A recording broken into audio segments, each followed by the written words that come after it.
And welcome back to Gold Shields. I'm Dan Murphy, along with my partner in crime, Tom Smith.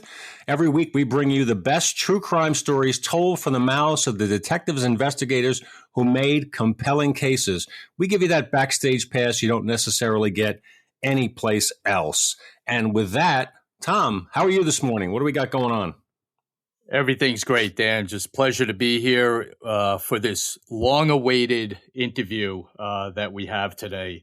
And real quick, we don't want to take up too much time from our guests, so we're just going to really quick thank everyone that's involved in the show, all the affiliations that we have, the companies that we have, Agar Watches, My Pillow, Irish Angel, Relentless Defender, Dave Bray, and a host of others. We just want to thank their continuous support of the show, Laidlaw Blue, involvement in the show, Laidlaw Blue, the Wounded Blue. Mm-hmm. You know, we're constantly getting these companies, and we're just thrilled and honored to be affiliated with all of them.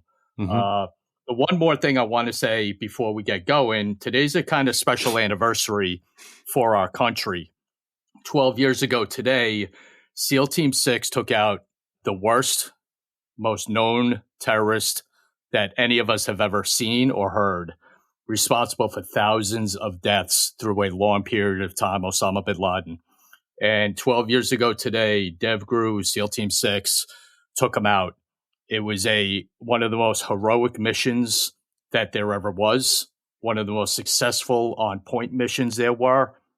And we just want to give recognition to those brave men who had no idea what they were walking into, didn't know if they were coming back, but accepted it and just took it on the chin and did what they had to do. And the results were successful. And we were all proud of them that day and continue to be proud of them. And every one of us that was involved in 9/11, whether it be as first responders, as Tom and I were, as investigators after the fact in the Joint Terrorism Task Force, as Tom and I were, all of us were dedicating our lives and our work and our mission to helping find that guy and getting him justice. So anybody who had any part in it breathed a big sigh of relief that day. It was a success story. It took a long time, but it was a success story. And so we want to thank everyone that was involved in it. If you did anything that helped out in that cause, you should be proud of what you did. No doubt about it.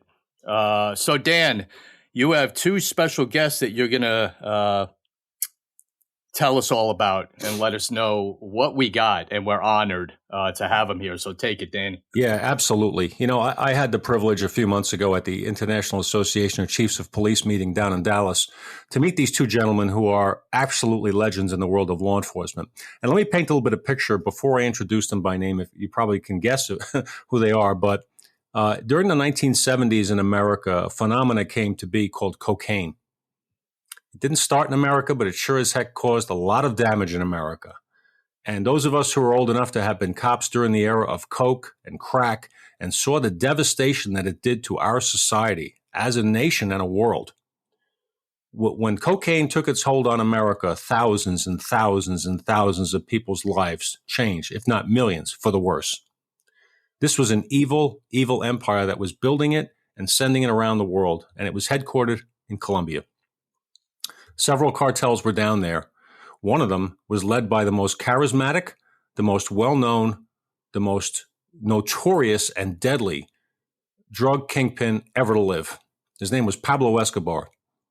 He had a stranglehold on his country. So, being sent as a federal agent into that environment to go fight against that in a country with institutionalized corruption, on top of limitations legally, limitations with what you could do resource-wise, as opposed to the biggest cash business in the world that you were fighting. Well-financed, well-funded, well-armed. Going in against that takes a set of cojones, as they say in Ireland. There are Spanish people in Ireland. It takes a real set of that, but it also takes a determination and a doggedness that we like to highlight on this show. And these two gentlemen are typical examples of that level of determination. They're more than typical. It is my absolute honor this morning to welcome to Gold Shields the two DEA agents who were responsible, along with their teams and their humble men, but largely responsible for taking down Pablo Escobar. the two men who were the inspiration for the Netflix series, the wildly successful Netflix series Narcos. Former DEA agents Javier Pena and Stephen Murphy. Welcome to Gold Shields, gentlemen. It's a privilege. Thank you. Appreciate the invitation, Dan. Hey, guys. Thanks for having us on the show. It's an honor to be here with you. Well, thank you so much for that. But as I said, I had the honor to meet you two gentlemen down at IACP, and your exploits are more than impressive. But personally, you two are both gentlemen, and you've kept that through everything you've been through. You're professionals, you're gentlemen, and your hearts and minds are always still in it for those out there in the trenches doing the work. So when we invited you, I had no idea we'd be able to land the both of you at the same time because you're so busy with the things you've been doing post DEA. And, not just being stars of Netflix and writing a book, the Manhunters book, which is an amazing book, the true story of the hunt for Pablo Escobar, but also the speaking engagements that you do where you educate, entertain, and engage people in learning about what it is that your lives have stood for.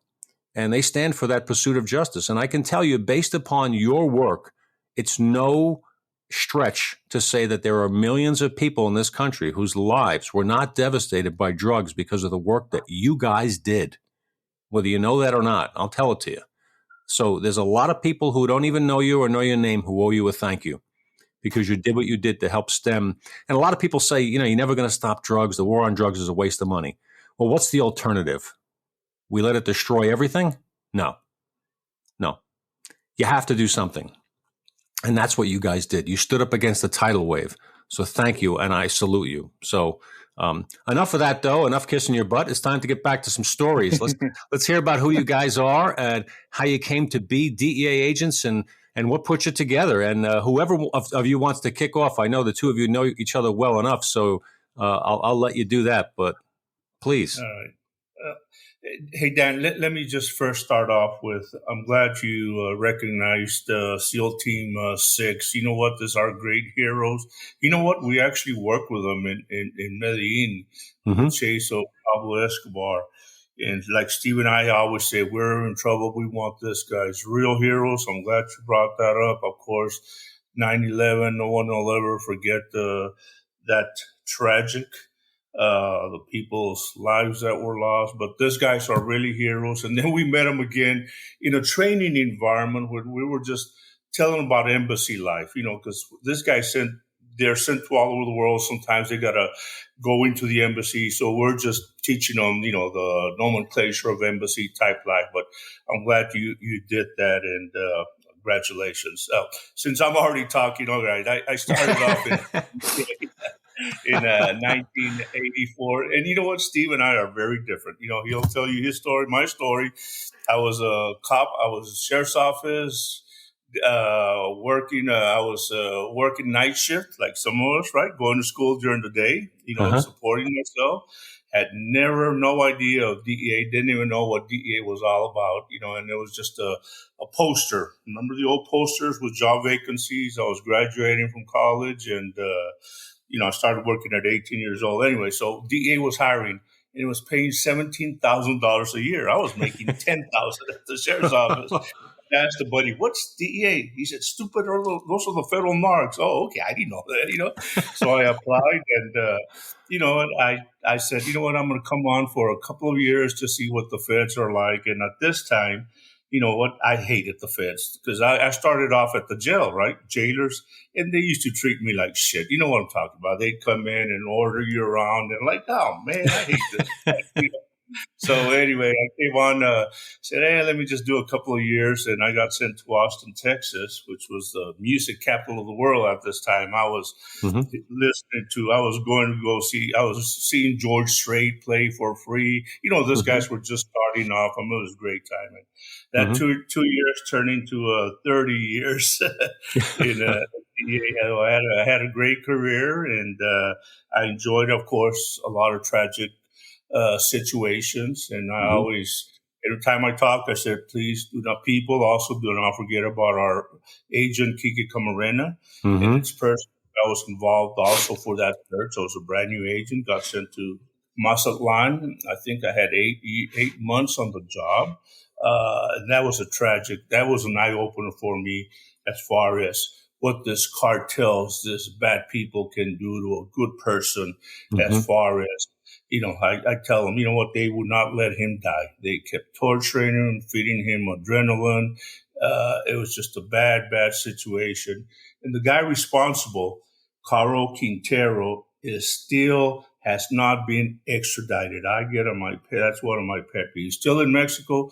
Mexicans will not give him over to us. Like I said, he escaped once, and the guy is still, like I said, he should be extradited. He should be in the United States. So anyway, but had 30 years with DEA. Basically started in Austin, Texas, Colombia, Puerto Rico, Washington, went back to Colombia, then San Francisco, got promoted to the agent in charge, San Francisco, then agent in charge, Puerto Rico, and ended my career in Houston, Texas as the agent in charge in 2015. So. Wow. 30 years. You saw a lot of change in the DEA, didn't you? Oh, a lot from, yeah. It goes through different levels. So, yeah, we did. So wasn't it the Bureau of Narcotics and Dangerous Drugs before it became the DEA? Yeah. Yeah. It was, yeah. But I came on in 84. It was already DEA, but it was, BNDD. Yeah, BNDD. Yep. Murph. Hey. How did you get to be where you are right now? Besides a lot of luck, hard work? I just want your listeners to know that, Steve Murphy, Dan Murphy were brothers. That's why you had to say good things because, Mom would kick your butt if you didn't. Just joking here, everybody. We're not brothers. We're our brothers in our culture. You know what, Murphy? Anybody who's named a Murphy has got to be related somewhere back to Ireland. We're probably 28th cousins or something like that, at which point you have the right to make fun of me or whatever you want to do. It's all good. It was funny because Javier and I, we on our speaking business, we were in Cork, Ireland, speaking, and when we do the shows, I always come out and start the introduction, and I just said before we get started, is anybody in here besides me named Murphy? And there must have been 30, 40 hands. I found all my long lost family there, but truly honored to be here with you guys. Thank y'all very much. You say we're legends. NYPD is legends. That's what. You guys set the freaking standard. It's way up there. And we talked about this, Dan. We had you on our show, Game of Crimes. I was just looking, episode 78 back in November of last year. And it told you back then, when you become friends with New York cops, you got friends for life. Mm-hmm. You guys are just phenomenal. And I hope the younger guys are the same as the older guys because you guys kind of set the standard for the rest of us. So I'm just paying you back a little bit there for the butt kissing, but I'm serious when I say all this. It truly is an honor to be with you two guys on here. Well, thank you. So, thank you. It's well deserved. So, God bless you guys for what you did up there. I started as a city cop in the booming metropolis of Bluefield, West Virginia in 1975. If you've never been there, you've never heard of it. It's a little 35-man department. I was 19 years old. Funny thing is, back then, they provided uniforms and cars and so forth, but you had to provide your own, your Sam Brown, your web gear, and your weapon. I wasn't old enough to buy a weapon at 19.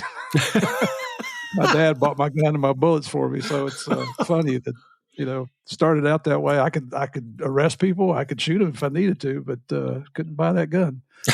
But anyway. Oh, that's funny. Did that for 6 years, patrol. Loved it. Loved patrol. But then, I started out at $9,600 a year. Railroad police came along. Back then it was Norfolk and Western. Now it's Norfolk Southern Railroad. Got offered a job from them, doubled my salary, and that was enough for me. Moved down to Norfolk, Virginia for a couple of years. Did this for 5.5 years, but it just wasn't my cup of tea, I guess to say. It was, and that's not to take anything away from the railroad policemen because there's some dedicated professionals there that I've made lifelong friends, but it just wasn't for me. And one of my buddies, Pete Ramey, who was a former Virginia State Trooper, worked on a DEA task force in Roanoke, Virginia for several years, working undercover, got me interested in DEA. Now, I was like, Javier, man, you guys know what we think of feds. It's either they wanted to accuse you of something, or they wanted to steal your case, or they wanted to borrow something, right? And I didn't know much about DEA until Pete was educating me about it. And the reason Javi and I bring that up is because once we became feds, our entire careers, I spent, so I've got almost 12 years experience when I joined DEA. I spent 26 years with DEA. Javier spent his entire 30 years and my 26 years trying to downplay that Fed attitude. Mm-hmm. And the best cases, the best fun we ever had was working with our state and local partners, and you just got to, you got to remember where you came from. You can't, just because you're carrying a federal badge doesn't make you more important than anybody else by any means at all. So that's an interesting, I'm sorry, go ahead, please. I was just going to say, it's a very interesting thing to bring out. There are interagency squabbles. There are different levels of law enforcement that view each other differently. But at the end of the day, if you're a sincere, decent person and you're working on a case or you're working on a situation and you have the best outcome as your goal, that comes through. And generally, I've found that regardless of what our agency bosses may have thought about each other or institutionally, when it came down to cop to detective, cop to cop, cop to agent, as long as we could all work alongside each other and have the same goal, I never had that problem. Yeah. And if I did have that problem, I wouldn't work with that person. But for the most part, you have to block that out and say, hey, you didn't take this job to be better than somebody else. You took this job to get the job done and do it right. And you know what? Your agency had amazing resources. When I was in the NYPD, I was very, very happy to be assigned up to the task force with the DEA. Very happy. To me, that was a big thing because you guys had a reputation in New York as being like us, not afraid to put your foot through a door, not afraid to chase a guy down the street and tackle him. You did your job. We're going to do a search warrant. Let's put our vests on and go hit it. It wasn't 10 weeks of planning. It was like, we have to do this now. And you did it. Yeah. And so we respected DEA a lot because you had much more of a street sense. You can handle yourselves in those situations and you were adept at it because you had been in them and you dealt with high level stuff and dangerous people on a regular basis, and it showed. So we had a lot of respect for that. And it was a great experience, in my opinion, working with DEA. And that was 91 to 94. It's probably changed a million times over since. But that was the years you guys were running around Colombia. And I remember. It was exact same years, yeah. And I was in New York, and in New York, we were keenly aware, to say the least, of what Queens meant to the Cali cartel. The gentlemen of Cali made Queens their stopover point, their drop location for the Northeast. And so, we routinely had teams up there that were hitting houses in Queens and getting 400 kilos, 150, they'd come back out. We only get 150 keys. But that's the level of stuff that was being moved through there. I mean, that was big weight. But you guys were down at the source. You guys were down in Colombia at the source. So, how did it come to be that you guys got teamed up? And, you can watch the TV series Netflix, and I know there are some inaccuracies in there, and we've talked about this, Murph, and your book points out the real stories, and it's no less exciting or interesting. But how'd you guys come to get working together down in the DEA office in Colombia? Yeah, good question. And I get there in 1988. And I get there, there's a senior agent, and she's trying to get married. She fell in love with a guy at the embassy, and and we were partners. And I slowly started going to Medellin, and I was assigned Pablo Escobar. I didn't ask for it. I did not know who Pablo Escobar was. I just said, hey, Penny, are you gonna, join on the search? So anyway, all of a sudden, I start, and she's trying to leave Colombia. So I start taking over. And then my first partner was a guy named Gary Sheridan. So we were doing a lot. And then Gary gets promoted. And long story short, the way we partnered up, it's, I'm there 88. Pablo Escobar surrenders in 91. And, we need to talk what led to that surrender first, right? And then Steve comes in. And then Steve and I did not know Steve. Steve did not know me. And all of a sudden, when the surrender, Pablo Escobar surrenders, basically, what I tell people, Pablo Escobar won and we had lost because nothing was going to happen. All the people he killed, all the police officers, all the terrorism he did, it was all for nothing. So obviously we weren't happy with that surrender, and we can discuss it. So long story short, Pablo Escobar escapes after being in so-called prison for about 1 year. And that's where Steve and I, hook up. And then all of a sudden we're we're partners. We go to Medellin. We do everything together. And we did not know each other. And you know how it is when you get a first guy and you sort of hesitate because things were done a little bit different in Colombia than the rest of, the offices. And, so we did, like I said, and I'll just put it out there. We broke rules, policies. We never broke the law, right? I mean, but you had to trust someone. Because if there was some doubt, it's like, hey, I'm not. Anyway, we got along. We worked together. We did a lot of stuff together. But it was just, we hooked up. And, like I said, opposites attract. He's organized. I'm disorganized. That's very, very simple, Reports. I don't write reports. Steve writes reports, that type of stuff. It fit. It fit. And and that's what led to us being together. And, it worked. It worked. And you know what? And I'm glad, New York was the forte of the Cali cartel. I'll always remember. And that was Pablo's fight with the Cali cartel. Just a little history. They hated each other. Pablo hated Cali. Cali hated Pablo. It was a death type war, but it was over because of Pablo wanted to get into New York. Cali cartel would not let him. And then the turf wars. Pablo Escobar was Miami. Cali cartel was New York. And, the codes were simple codes at that time. We were intercepting phones left and right in Colombia. And it was like, 20 head of cattle are going to the towers. Come on. 20 head of white cattle are going to what do they call it? The Palms, Miami, Las Palmas. So it was just very simple codes. But that's and New York was very, very busy. Wow, you are right. Wow, we're doing a lot of stuff.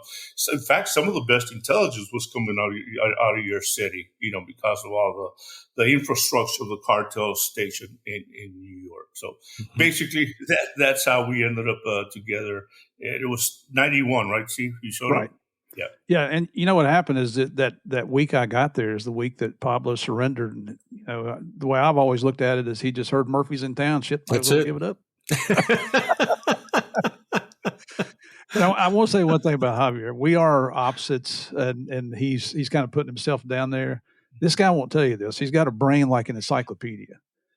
So and if I'm the one writing out the report, it's him feeding me the information because he could remember the relationships, who's related to who has what responsibilities in the organization, who's running the labs, who's running the transportation, distribution, who's running the sales up in the United States. What's the relationship between all these? So we are opposites. I've been married, pretty much my entire life, and Javier's gotten married more towards the end of his career here. But I was single in Colombia, so that's why the show picks me as what. As a man slut. Let's just put it out there. He's a man slut. I didn't want to ask. Yeah, I didn't want to ask. To be polite. That's the number one question. Did I have all those affairs? Yeah. I love the honesty. Oh, yeah. Well, it's funny because his buddies will call him and say, "Man, I watched the series, and you've had like 3 dates, 3 sexual encounters. You smoked a pack of cigarettes. You drank a fifth of liquor, and it's just now lunchtime. What are you going to do the rest of the day?" and I got to interject. The best one was one of our agents called me up after the show and said, "Damn it, Javier! Now my wife thinks we're screwing all over her informant." Oh man, that is funny. So, Steve, you are not or were not at the time fluent in any way in Spanish. No. Even after 6 months of language school, moving down there, I'm not sure I ever got fluent. I could get by. Yeah, but that was, Javier's a native speaker, so that was. It's amazing how we can be opposites, but it was, even the other agents in the embassy down there, like, you guys are the best partnership we've ever seen. And if you've seen Narcos, it shows that Javier and I were arguing and shoving each other and getting in a fist fight. Since 1991, we've never even had a disagreement. Wow, it was a great partnership. Still is to this day. You know what? The one thing I was always interested in when we were coming up with this show and having the privilege of having you two on, and the level that you had to be at with running the case that you did, my main question, and one of the main questions I had for you is: you're down in Colombia, you're not in New York City, you're surrounded by corruption, by bad guys with one goal in mind, and under the control of Pablo Escobar. How do you run a case and know who to trust? Yeah. Like how, you're not, like I said, you're not in the Bronx, you're in the heart of cocaine. How do you run an investigation at that level with questioning probably everyone who's coming in front of you? Yeah, you know what? Great question, and I'll start off with that one. We did have corruption, and I attribute, I'm not proud, but I have 5 of my informants were killed, and one of them is I trusted some certain police officers, and this informant was great. I mean, he outlined all the houses Pablo Escobar was staying, and it was a joint operation. I turned him over because, we needed to debrief, everything. And man, I'll never forget that day. We had like 500 manpower. It looked like a movie. We staged, I think we had like 15 choppers, when we hit and it was called an island. It's off of Medellin. And it was all the famous houses Pablo Escobar owned. When we get there, all of them were empty. I'll never forget. And I think Pablo even left a sign that says, "Hey, welcome coming into my house," or something, making fun, but they were all empty. And then, and I said, this informant was out of Medellin. I mean, great information. We had pictures of Escobar on a little private boat, knew a lot. Anyway, so after that, that guy ended up getting all sorts of whacked and, killed in Medellin and, dismembered. And I could not pinpoint, but there were only certain police officers involved, and But anyway, the corruption wasn't as rampant as much. The type of corruption we were dealing with was people that were from Medellin. I remember a couple of lieutenants. Every time in Medellin we joined, we'd get an operation to go after Escobar. The same thing. It'd be empty. What was going on, which we never realized, is that we were trusting some of our Medellin police officers. Mm-hmm. So Escobar, being smart, what he do? He got to their families and said, "Hey, mom, dad, your officer is at the search block, and if I don't get a call from y'all that that they're coming for me, and I'm going to kill your son, daughter, and then I'm going to go kill you, the parents." So. And we caught, a couple of, I remember, young lieutenants were arrested because, they were calling, right before the raid. So what we did then is we did not use people from Medellin at the search block. We brought in people. And what helped us, when we were in Bogota, we worked with a special group of guys that was called DEA, F2, which was the intelligence side of the house. And we worked with them on a daily basis. So we knew them, they knew us, we knew who to trust. So we worked with people that we trusted. Mm-hmm. And that really helped with the corruption because now they're friends of ours. We know them, they know us, and we excluded police officers that were originally from Medellin. Now, the higher level corruption, we didn't have control. And when you're talking about congressmen, when you're talking about elected officials, they were more on the political side corruption as far as, hey, vote against extradition. And that was very common. We had informants. In fact, we have a famous videotape of one of our Pablo Escobar's attorney paying off a congressman, in a hotel room. And all they were saying is, here's money. Pablo Escobar says, vote against the extradition. That type of corruption. But the police, basically, we worked with people that we knew, and that really helped us, with the search on Escobar. So you had a country where, or at least Medellin, a city and probably further impact, where Pablo Escobar's famous saying, the line in the sand was "plata o plomo," right? Silver or lead. Right. You're either taking gold or you're getting killed, either or. So you can imagine what it must be like to be somebody, you know? And you know what? And when that phrase came up, it was two sicarios. I mean, went into a judge's office in Medellin and says, Bob, Mr. Judge, please, we're being sent by Mr. Escobar. We have a briefcase, $100,000. Very polite, sir. All Mr. Escobar wants you to do, sir, is drop the charges, and this money is yours. The judge kicked him out. The very next day, they killed the judge, his wife.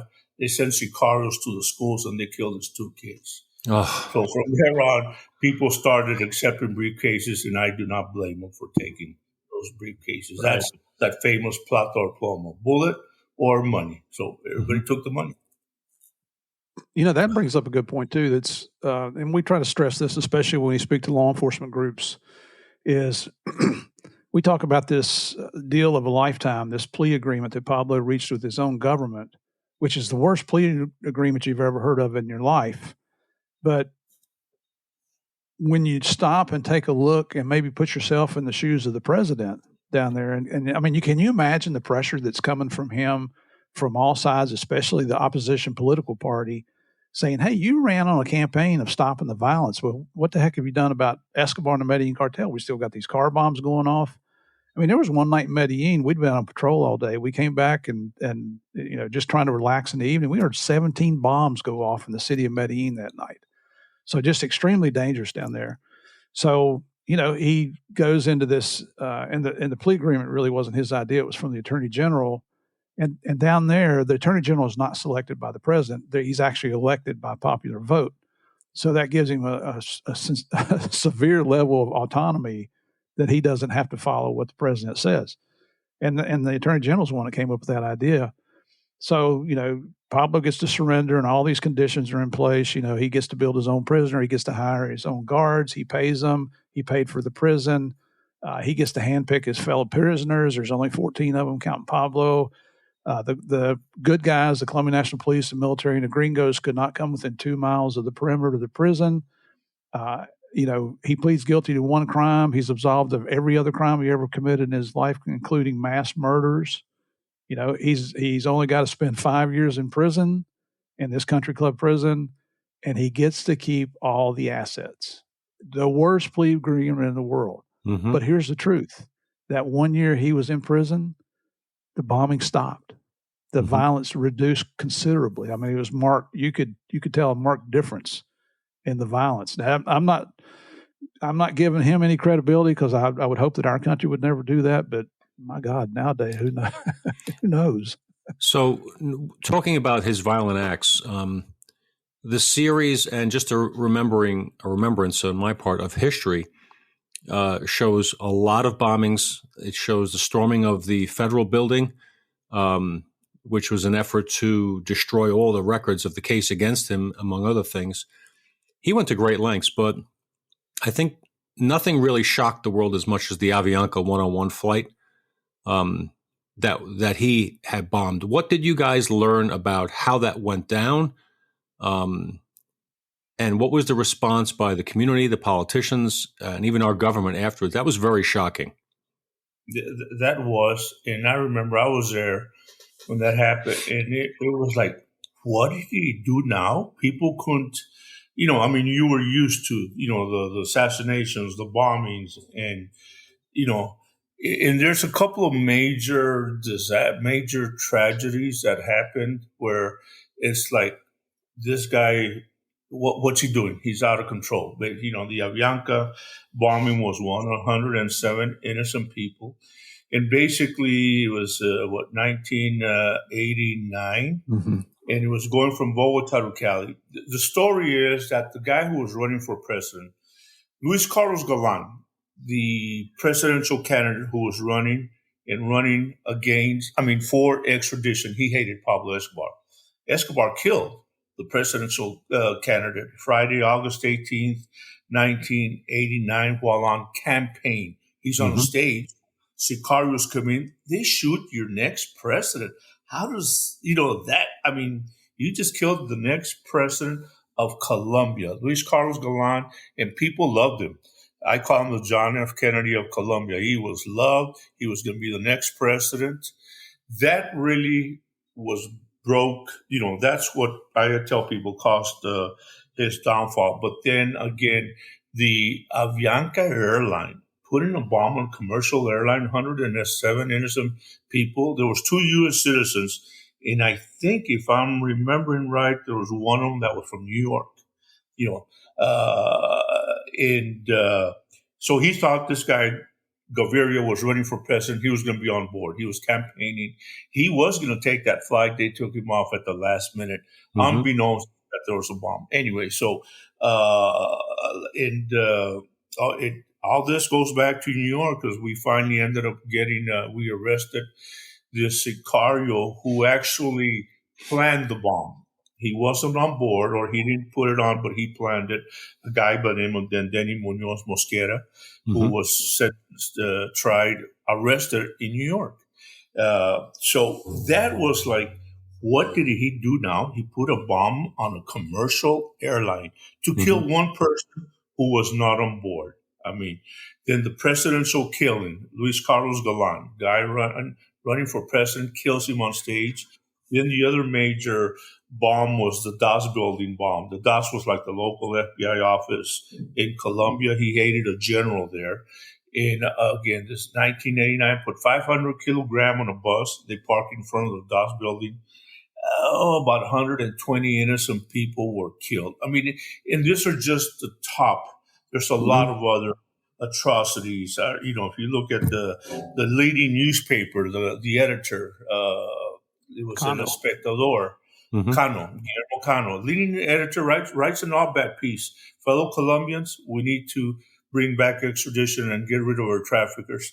Pablo Escobar bombs the building and kills the editor for writing that op-ed piece. Laura Bonilla, Attorney General, also for extradition. Pablo Escobar kills, and there's tons of examples of, so that was Pablo Escobar, and it was like, what did he do now?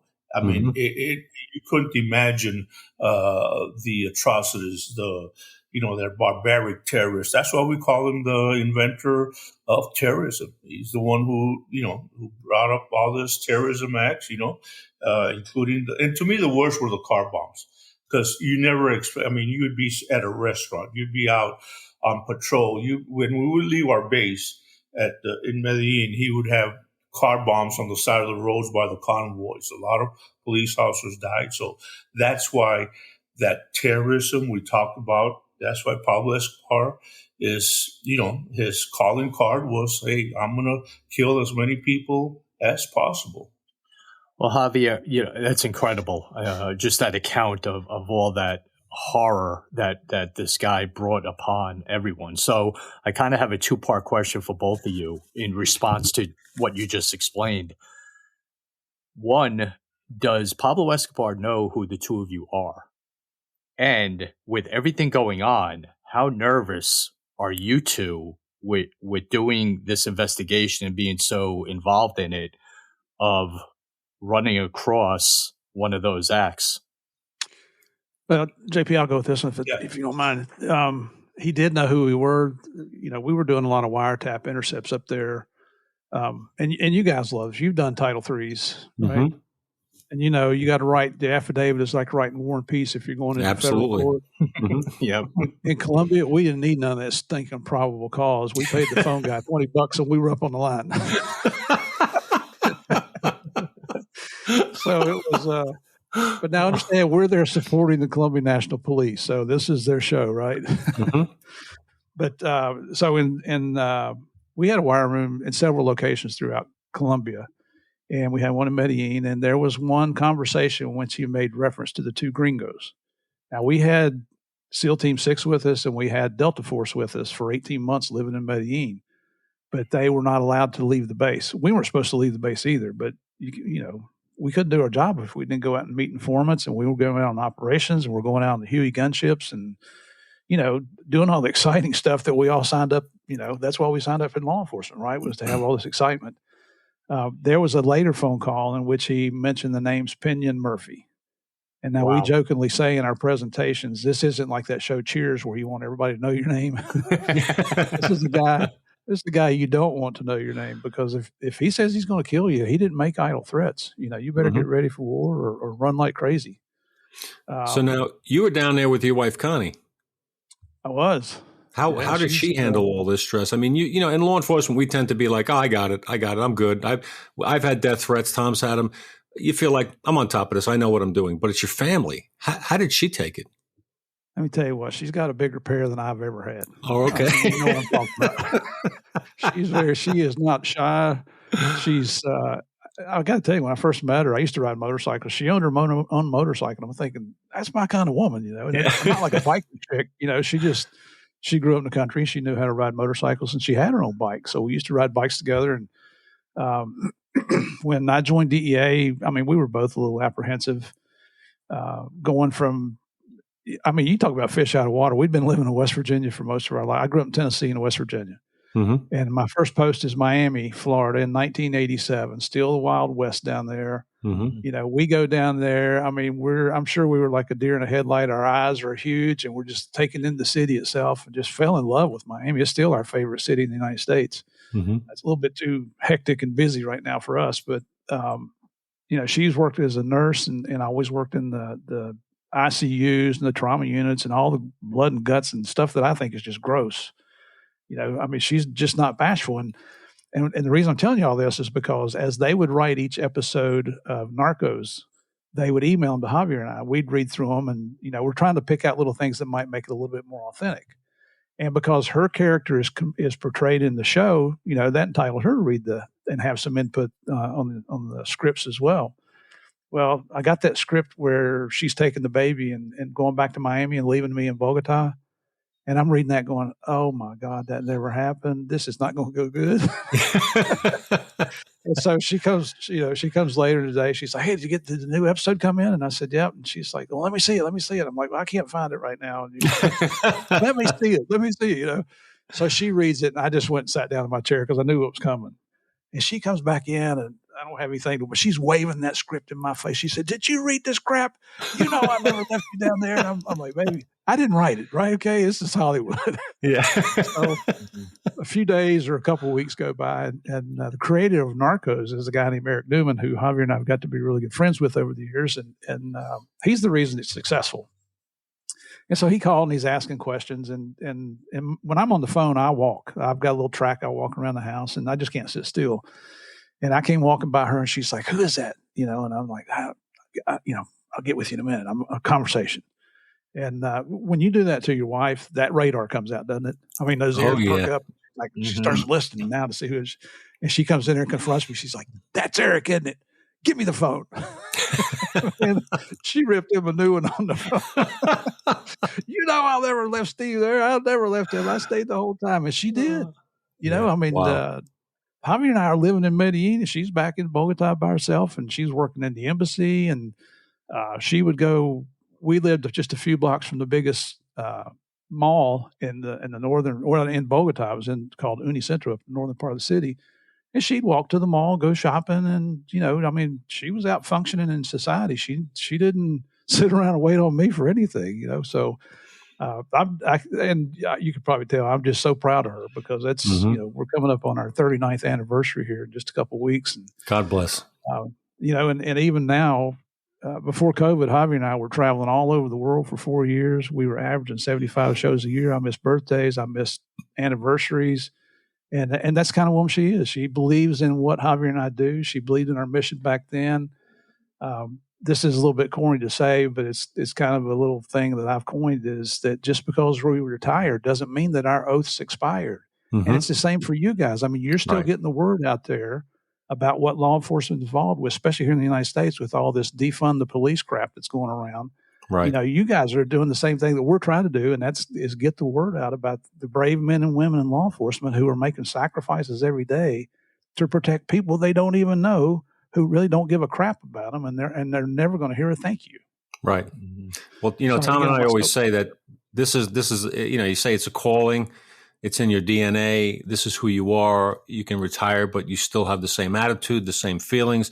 We're still the same guys. If we're driving at night, we see a cop by himself making a car stop, we'll slow down and make sure he's okay. somebody we see have a medical emergency in a restaurant. We're going to go right over and see what we can do. That's the type of people we are. It is who we are, and I'm glad. I'm blessed with that, and I don't want to ever stop doing that because it would be like a fish swimming against the tide. I'd have to not be myself, right? Right. Right. But if I could just thank you, that's great points. And you're right. We live in a society that's upside down. And part of the reason why a big part of the reason that Tom and I did this show is because we want to highlight the exceptional dedication and commitment. Let our audience hear. This is the type of people that you have out there protecting you.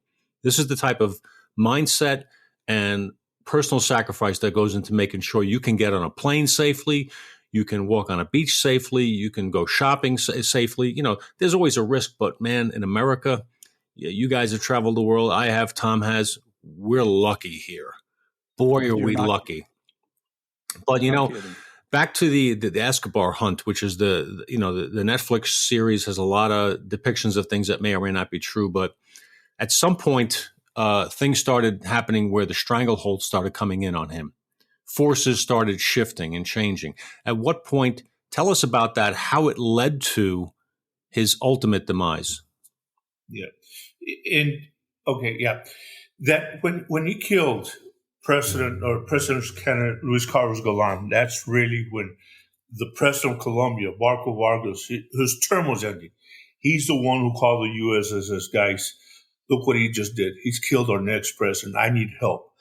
He authorized extradition.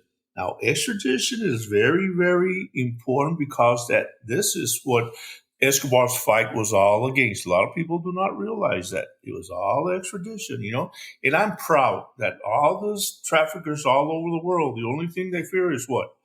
Coming to a jail cell here in the United States. Anyway, so that's what basically we went after him. He declared war on Colombia. That led to the surrender, right? And then 1 year, and he's going to come out, and he did five.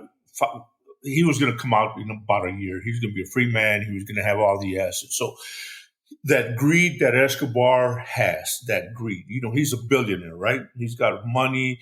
He had a war tax when he was in prison. All the traffickers, he was charging them 50% because he said, I fought Colombia, so I need your profits. The guy was richer than rich, right? So basically, there's some money that had not been buried properly, and it was at one of Escobar's main lieutenant's house, right? So they bring it back, and Pablo goes ballistic. So he calls them into the prison. He kills one of them.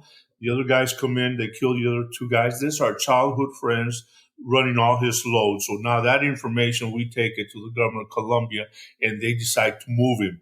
When they decide to move him, they go to the prison, and Pablo Escobar's guards, military guys, only about 200. There's a firefight. Pablo Escobar escapes. So Steve and I, the next day, we end up at the prison, and like I said, it was a country club.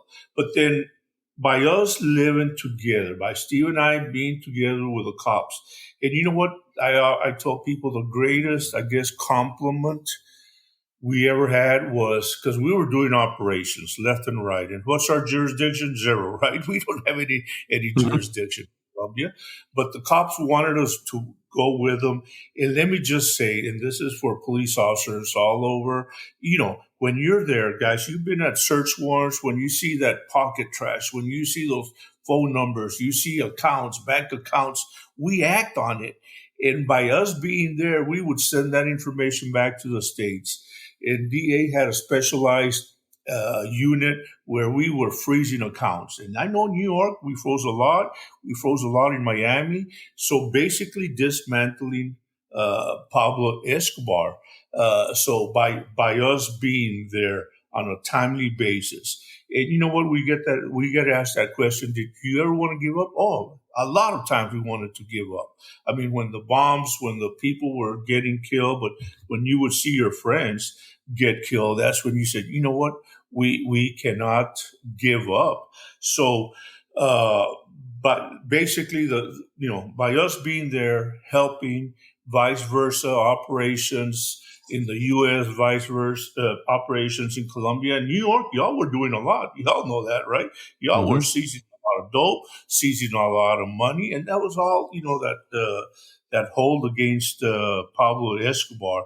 And then basically, The problem is there's a group called Los Pepes, and it's wow. And, I in real life I get accused of being a member of a vigilante right wing group.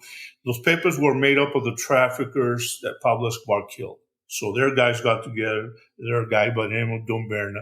So he was always at the base. And there was an article written in Miami that says I was a member, so what that put a lot of pressure on me. It put a lot of, as far as, I wasn't dirty. Of course not, that's all was BS. But what happened is Pablo Escobar was so afraid of his family. Los Pepes was trying to kill his family members. They were playing dirty, right? Going against Pablo Escobar. One of our officers was involved with Los Pepes, a major.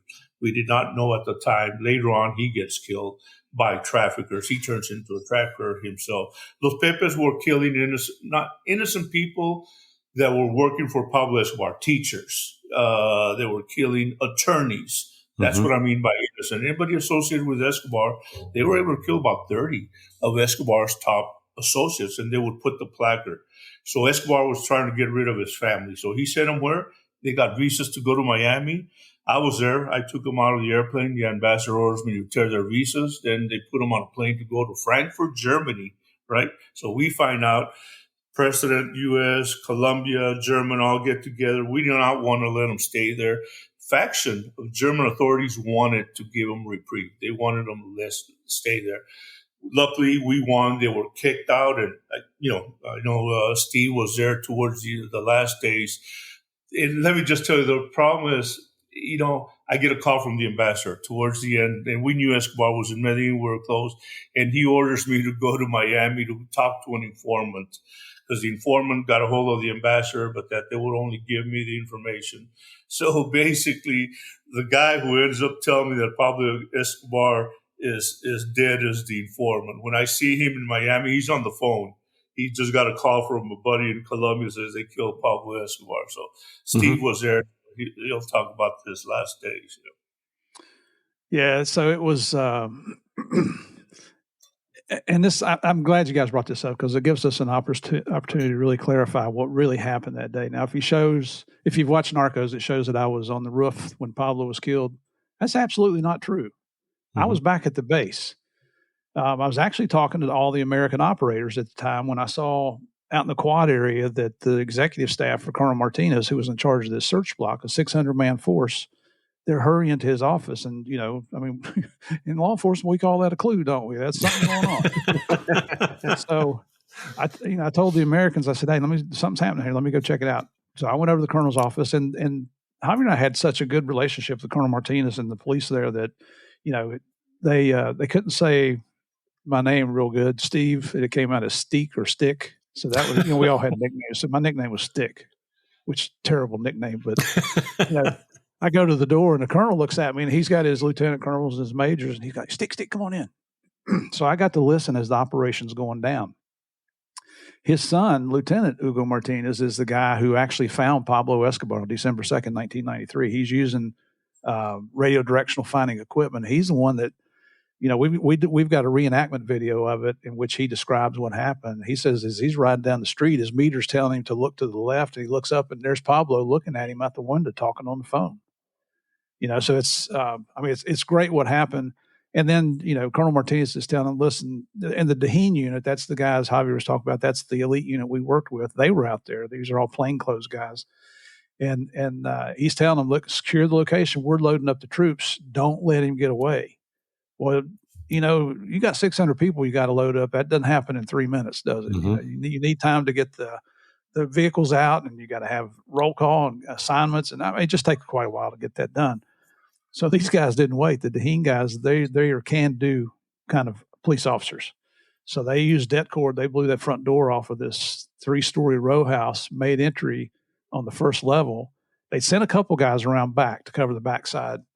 So as they're progressing on up to the second floor, they see Pablo running up the steps to the third floor. And that's when the first firefight ensues. And one of our buddies he was heading up the steps to get Pablo. And luckily this saved his life. He tripped just as Pablo shot at him, and the bullet went over his head. That's the only thing that saved his life. Wow. So one of the surprises that we ran into back then was that Pablo at one point had as many as 500 sicarios protecting him. Mm-hmm. On December 2nd, 1993, he was down to one guy. His nickname was Limon or Lemon. Mm-hmm. Limon gets up to that third-story window, and the row house behind him is a two-story. So they were able to jump out the third-story window onto the roof of the two-story behind them. Does that make sense? And so he's making his way across, and I guess not realizing that there were going to be good guys on the other side, watching the back. And they ordered him to drop his weapon. He starts shooting at him, and they shot him, and he fell off the roof. Now, Pablo's gets up to that third window, so now he's heard the gunshots outside, so he knows there's something out there. He knows the cops are coming up right behind him in the row house. He jumps out that window, and he's trying to hug the wall because that two-story roof that he's on, the row house next to him was a three-story. Okay, so he's got a brick wall that he can kind of go along, but once the cops get to that third floor window, they're going to have an open shot. I mean, there was nothing to protect him at all. So I guess he tries to make a mad dash. They yell for him to stop. He's carrying 2 9mm pistols. He makes a mistake of turning around shooting at the cops again, and they took him down right there. Mm. That's exactly what happened. Now, there's a rumor out there that one of our U.S. operators, one of our special forces people, either Delta or DevGru, had a sniper out there that actually killed Pablo because he was hit 3 times, once in the back of the leg, once in the butt cheek. Both of those are knockdown shots, but not kill shots. The kill shot was a .223 round through the right ear. That's obviously what killed Pablo. Now, could those operators have done it? There is no question in our minds. Absolutely. These are the best. These are the biggest studs we've ever met. Like Javier said, man, if we're ever kidnapped, that's who I want to come and get me. Because we've seen what their capabilities are. They are fantastic. Now, how do I know it wasn't a sniper? Because when all this started, I was standing in the room with all the operators. We've been living and working with these guys for 18 months. We've become friends with all of them. Mm-hmm. I know where the U.S. operators were. They were in that room. They were not out on a sniper mission. Right. So even the head of Delta back then was General Jerry Boykin, and he had been selected to be in charge of all the operators in Colombia. And we didn't have Southern Operations or Special Operations Command, SOCOM, in Tampa back then. I'm sorry to interrupt. I just want to make sure we know that Javi has a previous engagement, and we know that it's pressing, and we don't want to hold him up anymore. But I do want to take the opportunity to say thank you sincerely, and Tom will echo that. Before I leave, thank you guys. I mean, you are the heroes in New York. New York was a great partner of us. Appreciate it. And let me also just say the real heroes in Colombia were the Colombian National Police, led by Colonel Hugo Martinez Poveda, and his son is also Lieutenant Hugo Martinez. They're the real heroes. And the guy who never gets credit in Colombia, and I'm going to have to mention General Octavio Vargas Silva. He is the architect of the task force. He never gave up. He never backed down against Pablo Escobar. He was the director general, like the chief of police, and he's the one who always, he said, we cannot give up against Pablo Escobar. And, and before I leave, like I said, thank you guys. You all are our heroes. We appreciate it. Like Steve says, we got to honor our police officers that are the ones that are saving our lives. And like I said, it took about 2 months to get this appointment. So thank you guys. I have our hearts in good condition. So I'll talk to you all. All the best to you, and thank you so much again for your time and for everything that you've done. And in typical hero fashion, with class, you're humble, and that's the true measure of a man. So you have so much respect. Thank you. All right. Thanks, Javi. Thank you. Okay. See you, JP. We're going to continue with Steve Murphy, who is telling us. I apologize for that. I just wanted to make sure we had a chance to say thank you to Javi before he had to go to his other engagement. But Murphy, you're just telling a story. The worst time in the world to have to interrupt you. I'm sorry, but please go. Just to take a quick break from our show and let you know about another amazing company which Gold Shields has aligned with, Laidlaw Blue. Laidlaw Blue is a division within Laidlaw Wealth Management, run by John McDermott, a retired NYPD detective. John's goal, as well as Laidlaw Blue's team, is to work with the men and women of law enforcement to address their personal financial goals. John and his team will offer financial planning, investments, and risk management. They also provide estate planning services and insurance services. please go to laidlawwealthmanagement.com and see what they can offer you in order to secure a financial future. Now, back to Gold Shields. Not at all. Not at all. It's and I'm glad you're tracking the time because I wasn't. So back then, Jerry Boykin, General Boykin, was in charge of everything, and he has since written a book.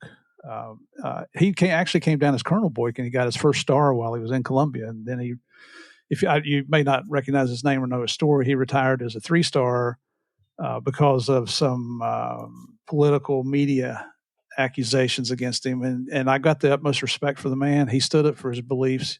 You know what? You set your own standards, you live up to your standards, and that's exactly what General Boykin did.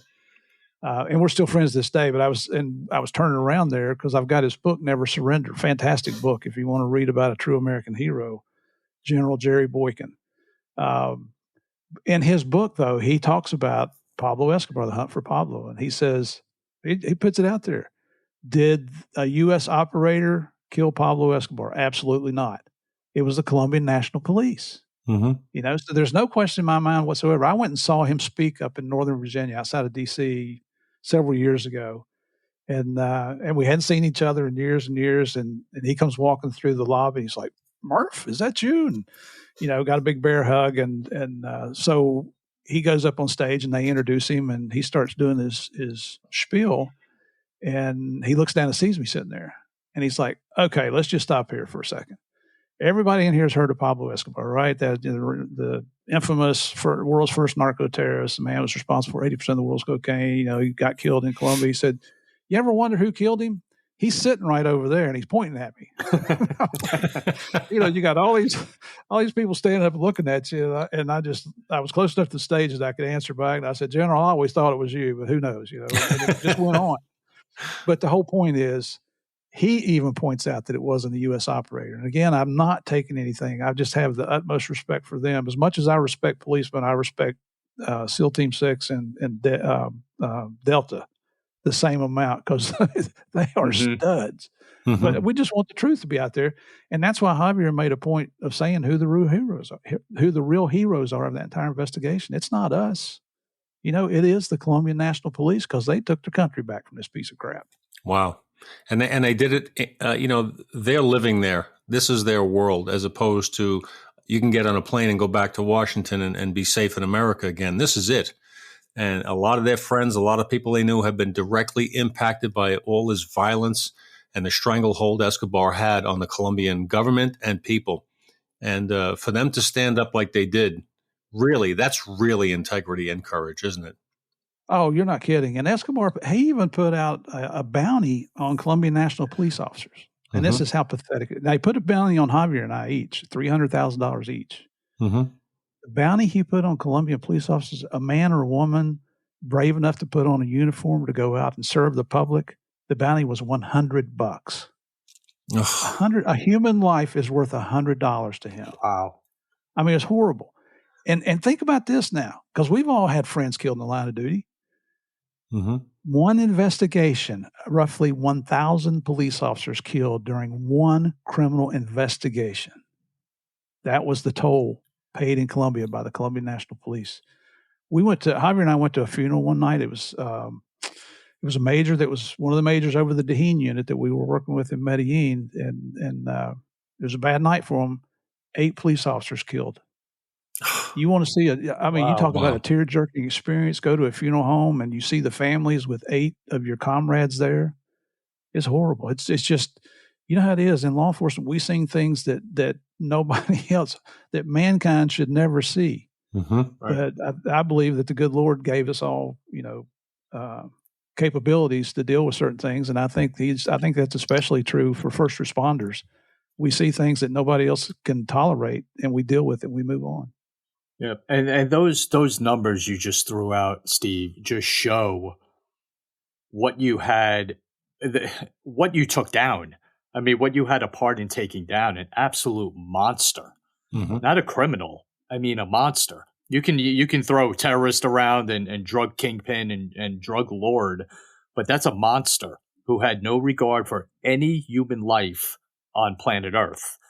And for you to be as dedicated as you are and not back down from the could have been imminent death of both you and Javi, in a blink, and not be impacted by that is just a testament to, and we talk about it on this show all the time, just the inner workings and your DNA of this job and what we do and how we do it and the reason for doing it and not stopping and not sleeping and not eating until that mission is complete. And this is a different level. I mean, this isn't a guy on the corner, throwing, glass scenes of heroin around.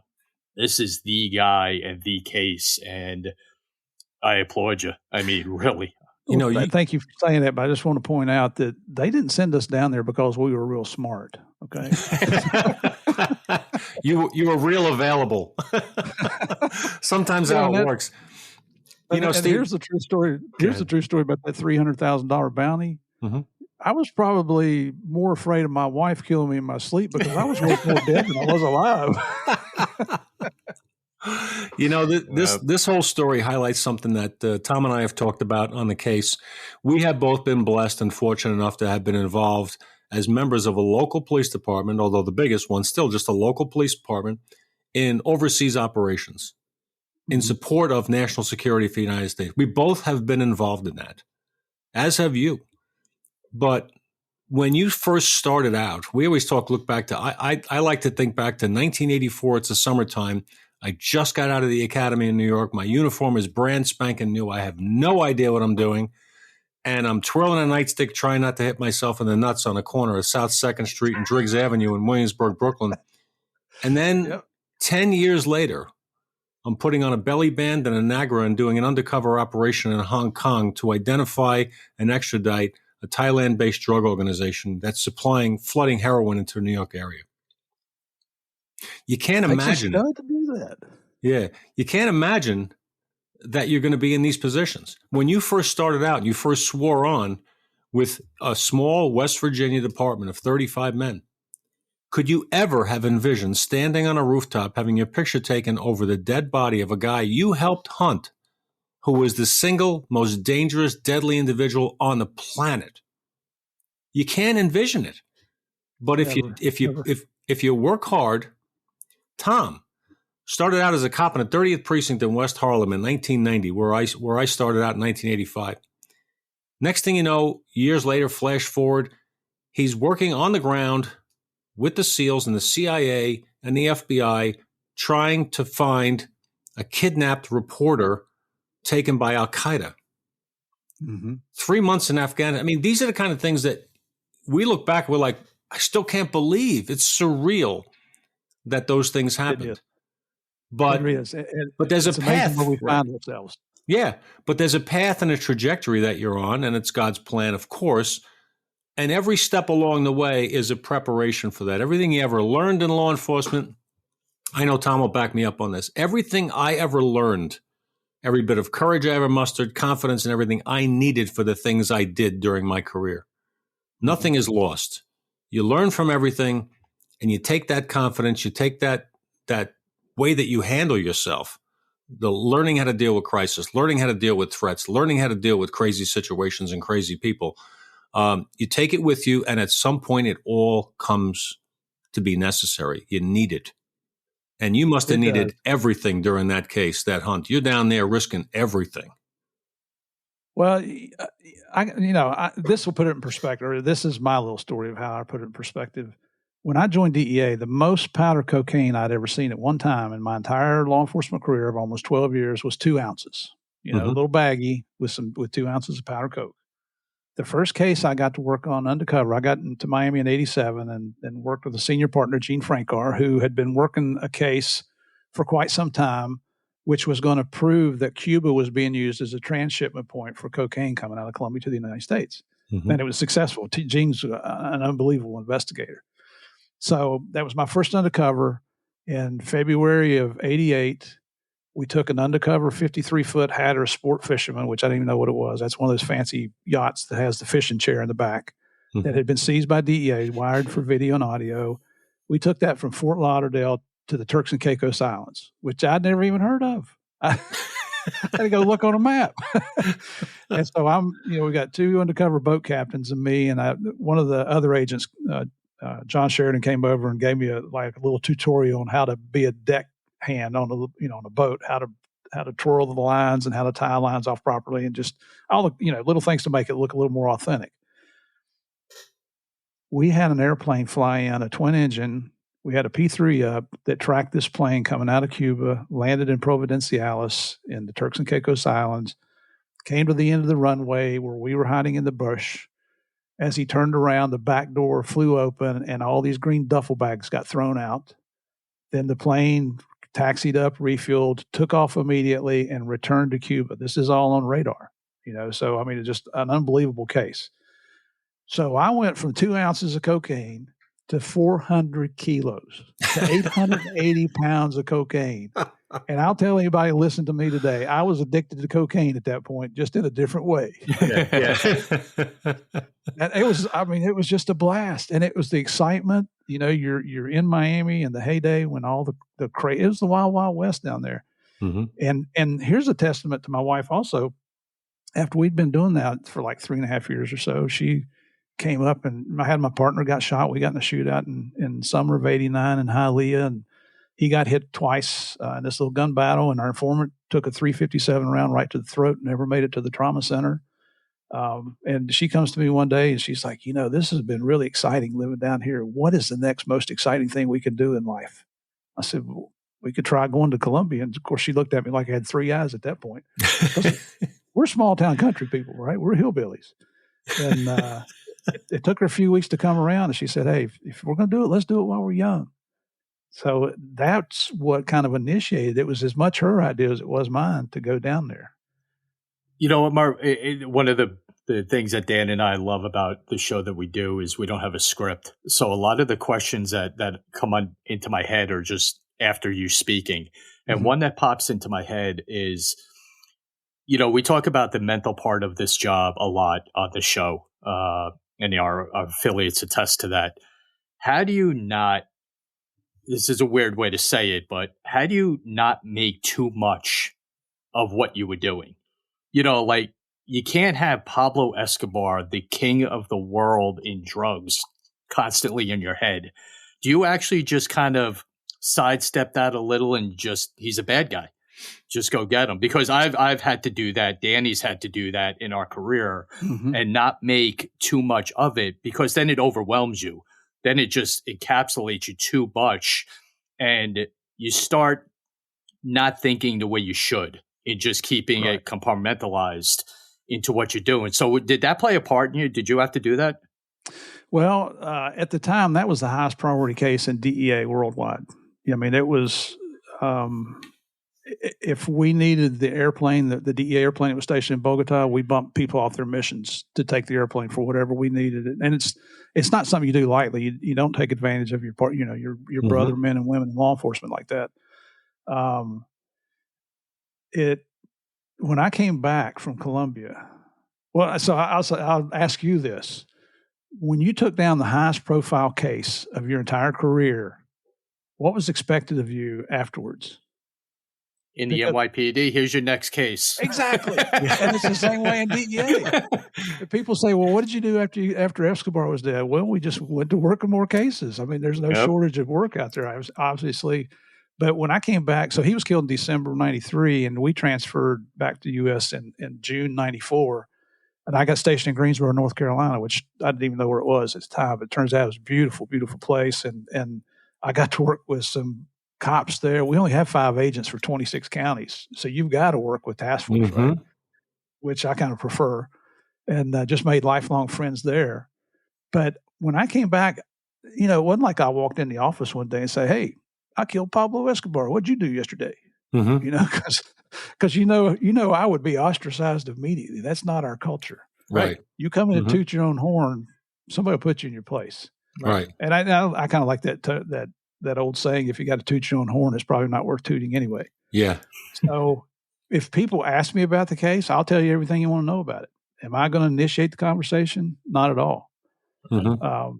But here's the cool thing. When I came back, you know how it is and I'm sure it was the same with you guys. If you transferred into a new precinct everybody's already checked you out, right? Mm-hmm. Oh, yeah. But you still have Oh, to yeah. prove yourself. You still got to pay your dues and prove yourself to the guys in your new precinct. Mm-hmm. It's the same way in DEA. You transfer a new office, you got to prove yourself. Right. When I got to Greensboro, honestly, I did not feel like I had to prove myself to anybody anymore. I didn't take a cocky attitude or anything. I just felt confident in my abilities. And that's when the job really got to be a lot of fun. Mm-hmm. I mean, if the local guys knew they could call me at 3:00 in the morning, I'd be there at 3:30. Mm-hmm. Loved the job, just had a blast with them. My wife wasn't real happy with me because I was never home, and we had 2 little kids, and Mm-hmm. she's thankfully she was a stay-at-home mom, so she was always there for our daughters. But she's like the best thing that ever happened to me, and I don't say that with her in the room. Mm-hmm. Truly, she is. I mean, she puts up my crap and lets me do pretty much what I want to do. Oh my God, that's great. That is great. It's the type of humility that we talked about, and Javi just displayed it perfectly. It's giving hats off to other people. It's recognizing that nobody acts in a vacuum. That there are teams, and there are support teams in place for everything that you do. Basically, even if you're a cop on patrol, you get a 911 dispatcher. You get all kinds of people supporting what you do, and they all deserve credit when it goes right, and when it goes wrong, it's you alone. Mm-hmm. That's integrity. Some of the biggest unsung heroes in law enforcement are intel analysts. I mean, holy cow, they're like the smart people, and we're the knuckle draggers. I mean, one of the best partnerships I've ever seen is when you find an analyst and an agent that can get along, and both of them put their egos aside and work together. It's an unbeatable team. Mm-hmm. No doubt about it. I actually had, that kind of experience. I was lucky enough, I just mentioned earlier in the show, taking down Osama bin Laden.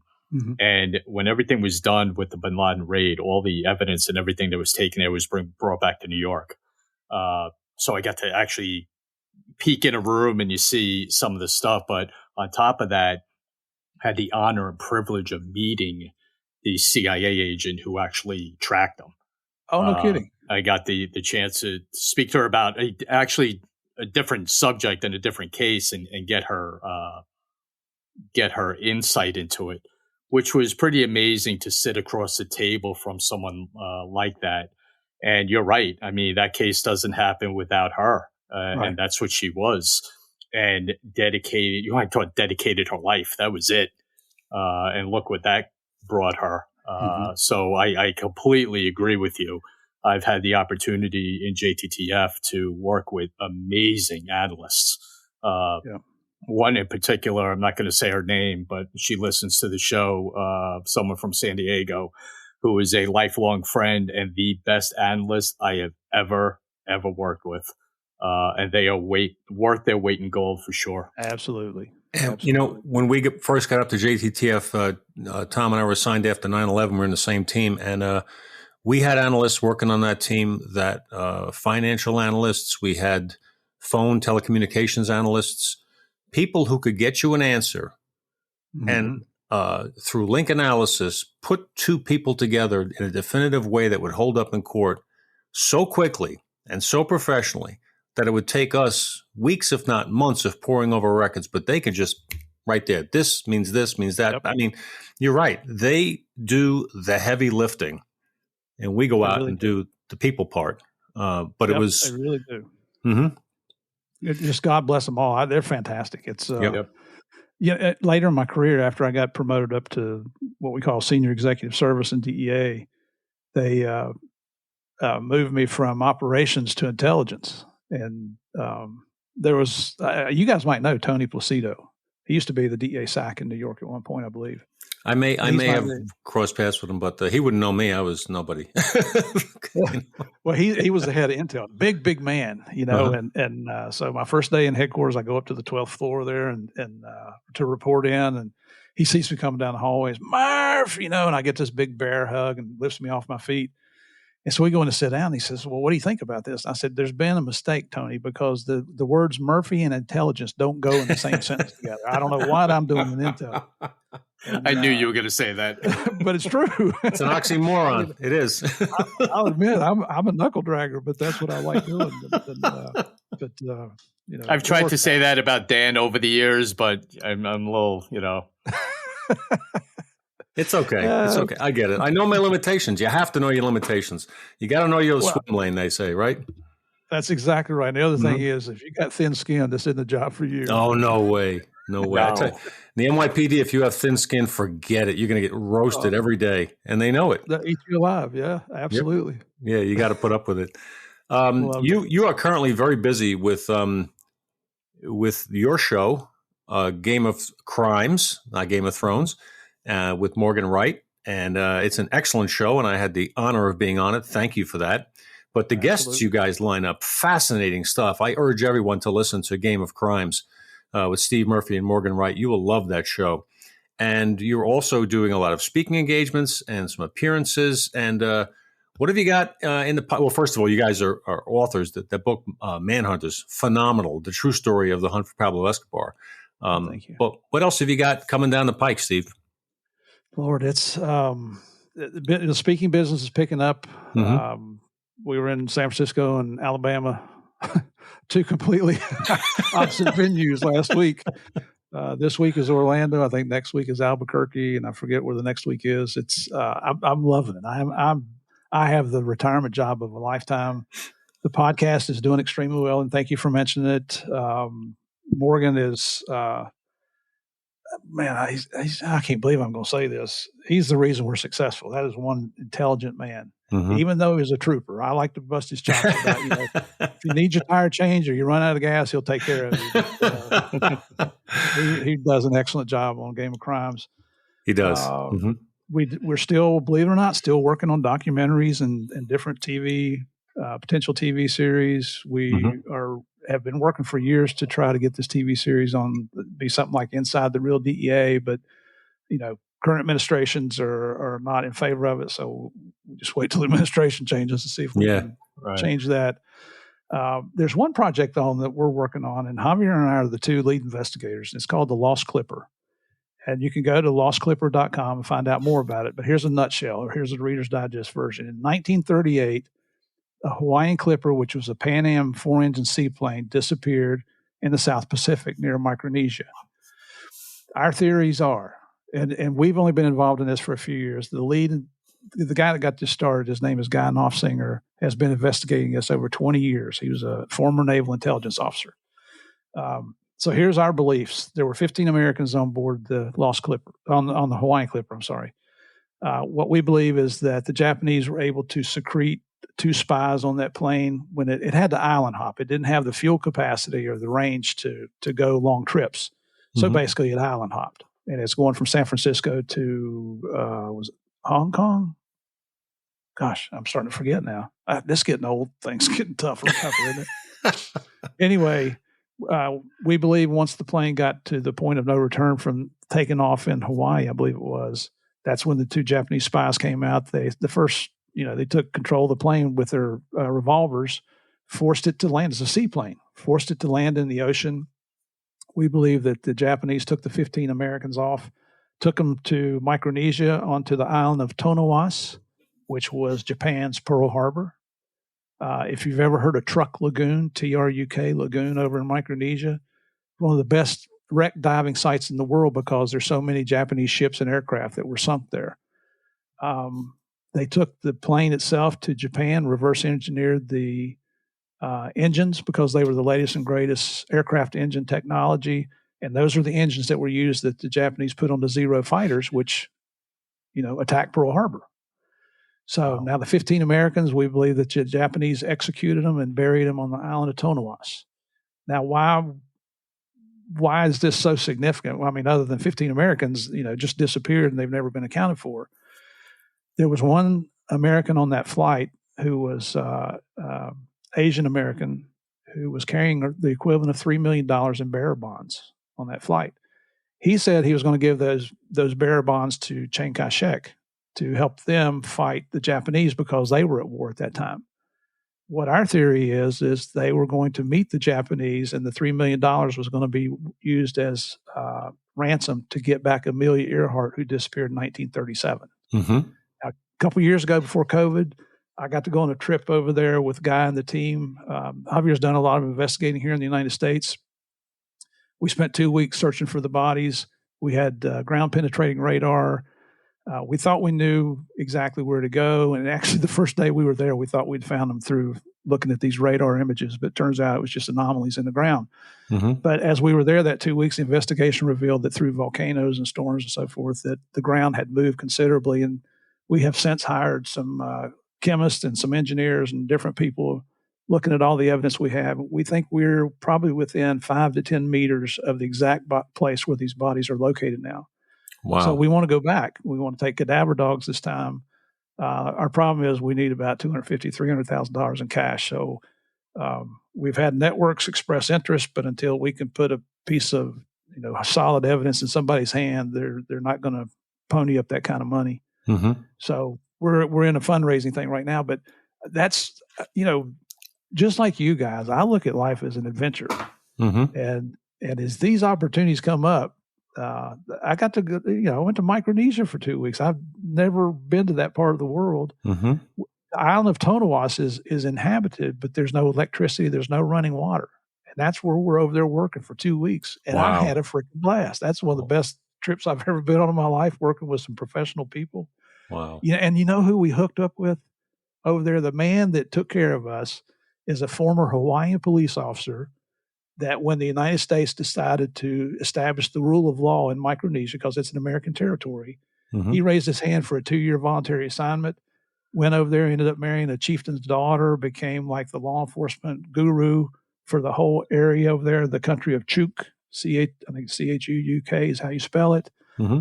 Retired from law enforcement. Now he owns his own motel, the Truck Stop Inn, this beautiful hotel, dive site place. He's got the rental car company. He's got the propane gas company. I mean, that's the law enforcement culture going over there. And you know how we are. I mean, as soon mm-hmm. as I got there, his name is Tom. I said, I started busting his chops. And he started busting back. And the guys with me who are not law enforcement are like, you just met him. You can't talk to him like that. I'm like, bullshit, man. He's one of us, And that's it. Yeah. And later, that's what he said. He said, man, I have missed that law enforcement humor. I've missed that so much. Nobody else understands it except in our own culture. Oh, I love it. That's what a that's story. One of the other big things we're working on. So it's wow. You just take opportunities as they come along. Yeah, I love that. I love that spirit. Tom and I have that too. It's like if there's an open door, I'm going to walk through it and see what's on the other side of it. Opportunities come up. If you're afraid to take them, sit down. Somebody else will, and we're those people. A couple of things you said. First of all, he opens up the truck stop inn. It doesn't conjure up images of a 5-star diving resort. It sounds like something on Highway 94 in Wisconsin that sells cheese, beer, and has a McDonald's in it. The truck stop inn. And I said his name's Tom. I'm sorry, his name's Bill Stinnett. But you're right. It's you know what? It was clean. The food is fantastic. I mean, it is absolutely fantastic. The people, just because of his connections, we were accepted as one of them. Wow, that's fantastic. So it is in so many ways, and Tom, I'll tell you, we've talked about this, how universal it can be. The brotherhood, the fraternity, the sisterhood, just the life, the culture, what it's like to be in that, have that common thread of right versus wrong. We are black and white people when it comes to that kind of stuff, and get the bad guy. Get the bad guys in you or it's not. And when it's in you, we all feel a kinship, and that's a wonderful thing. Absolutely. You are so busy. We cannot ever thank you enough for your time and this developing friendship we have. And I really want to continue to stay in touch with you and support what it is that you have going on. And you've been so supportive of what Tom and I are doing and me personally. So thank you for that. And we look forward to seeing you at any events we can ever cross paths again. Looking forward to do that. I know we'll be at IACP again in October. Hoping you and Javi are there, and hoping Javi, wishing him all the best with the things he's taking care of today. And Tom, any last thoughts? And then we'll give Steve the chance to say what he needs to say, and we'll let him get back to his life because his wife is waiting next door to give him a hard time about something. about something. Yeah. You know what? We say it all the time that we're humbled and fortunate to be able to do this kind of job. This platform that we have, and giving us the opportunity to speak to someone like you and Javi and go through what you did in your careers. And it's an honor. There's no other word for it. And I don't say that lightly. It's an honor to talk to someone like you and hear about the story of Pablo Escobar and then everything else with your career. And I thank you so much, Steve, for your opportunity our opportunity to have you here. Thank you again very, very much. Guys, it's truly an honor. What I said at the beginning of the show, talking to New York City cops has got to be one of the best experiences in the world. Once we become friends with you guys, I know I have friends for life with you guys, and it's not just you two. I've met a bunch of the guys from NYPD, and everybody's the same. It's always the same acceptance, part of the brotherhood, part of the law enforcement culture. I'm thinking here and I didn't realize everything that Tommy was involved with here. So I'm thinking, I'm probably going to be hitting him up to come over on our show here soon. Oh yeah, to talk about his experience, especially with Osama bin Laden. One of our DevGru friends was, I'll just give his nickname as Coop. He was Command Master Chief that was in Jalalabad when that mission was launched. Yeah, I mean, wow. So you just get to meet these heroes. And you got to meet the analyst from CIA that actually pinpointed that son of a gun's location. And I hate to keep saying the same thing over, but it is truly an honor to be sitting here talking to you guys. I can't thank you enough for having us on the show and let us ramble on and tell our stupid little story. It's what I tell people is there's nothing special, and Javier agrees with this. There's nothing special about us. We're two small town country boys that got to work a really big drug case that we survived. We were successful. We moved on with our careers, and then at the end of our careers, Hollywood production company came along with a show called Narcos and blew the whole thing out of proportion. And that's the only reason we are where we are today. But it just shows you the good Lord works in mysterious ways. Well, you seize the opportunity. Hey, everyone should hear about everything you did. Everyone should be able to experience your story. And as far as Game of Crimes, you say when and where, my friend, and my calendar gets totally wiped out. Even for Danny. Sorry, Dan. I take second seat.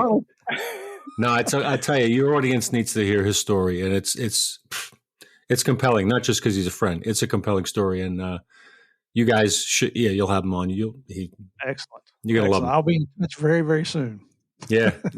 Thank you. But guys, a true honor, brothers. I mean, brothers for life. I can't say it enough. Sláinte, you know what I'm talking about? Yes, I do. Yes, I do. Yeah. Thank you again. All right, Murph. Well, Tom, take us out. Thank you again, Steve Murphy and Javi Pena. And Tom, as always.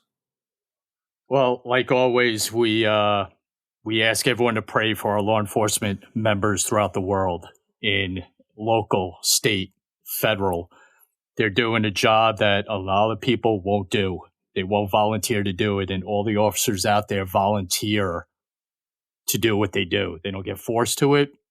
It's what they want to do, and they go out there and do it without asking for anything in return. No medals, no recognition, nothing. Just the fact of doing the job and helping out any way they can. So like always on the show, we just pray for them and men and women in the military as well, because they're doing the same thing on a different level, but the same type of calling. So once again, for Stephen Murphy, Javier Pena, and my big partner, Dan Murphy, this is Tom Smith with Gold Shields, and thank you again, and we'll talk to you all soon.